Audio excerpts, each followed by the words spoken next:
أدعو ممثل أكاديمية الشبيبة الجزائرية الأخ بومعزة سمير للتدخل ورجاء احترام الوقت 3 دقائق لكل متدخل لأن الجلسة زاد فيها.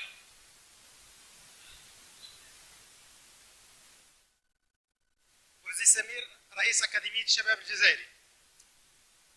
بسم الله الرحمن الرحيم، والصلاة والسلام على سيدنا محمد وعلى آله وصحبه أجمعين.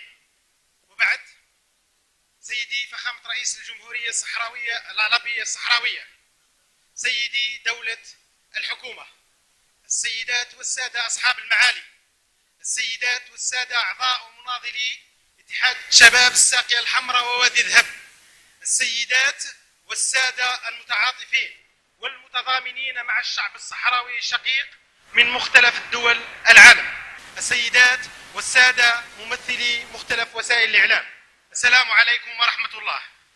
بداية، إنه لشرف عظيم أن نكون بينكم اليوم للمشاركة في المؤتمر التاسع لاتحادكم.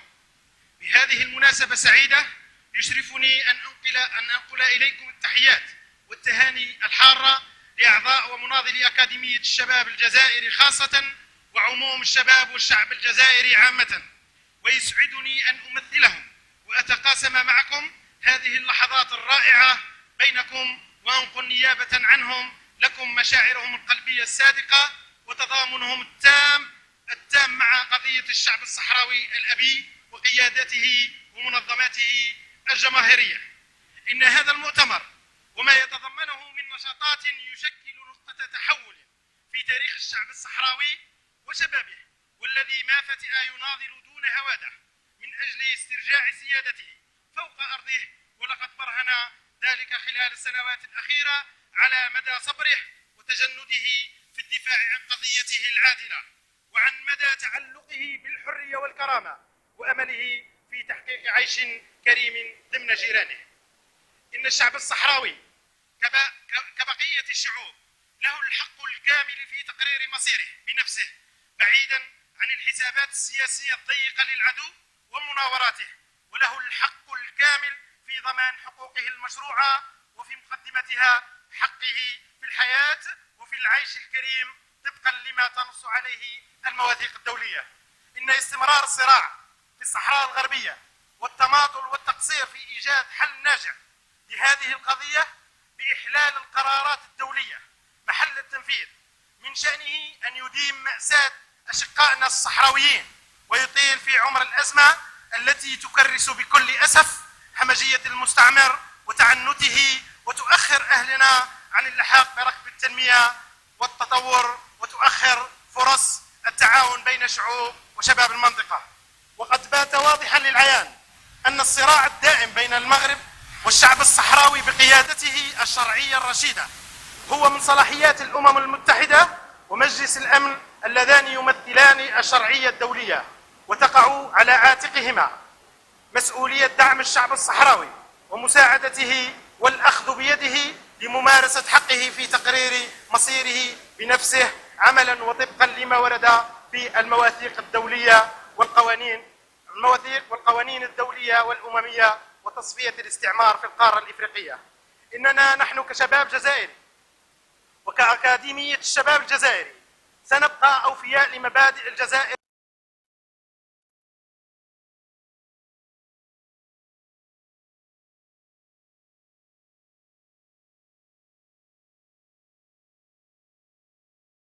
في دعم ومؤازرة الشعوب المقهورة وفي مقدمتها الشعب الصحراوي الأبي والشعب الفلسطيني الثائر طبقا لما تمليه علينا قيمنا والتزامات الجزائر الدولية.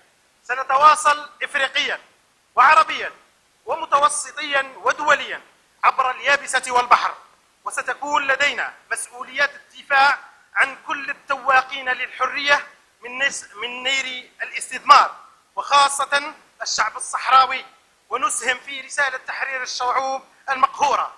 وهذه هي مهامنا التاريخية، المهام التاريخية الموكلة للجزائر بالنظر لموقعها الجيوستراتيجي ومداه الحيوي والإقليمي.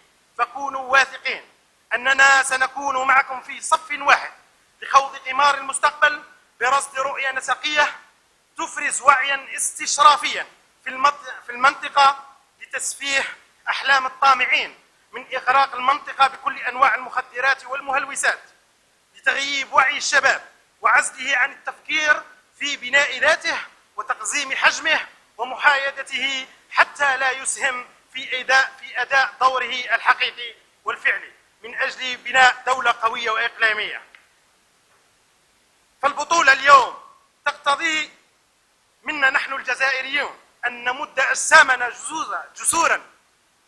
قلت فالبطولة تقتضي أن نمد أجسامنا نحن الجزائريون اليوم جسورا ليمر عليه إخواننا الصحراويين من أجل استرجاع سيادته كاملة ومتكاملة.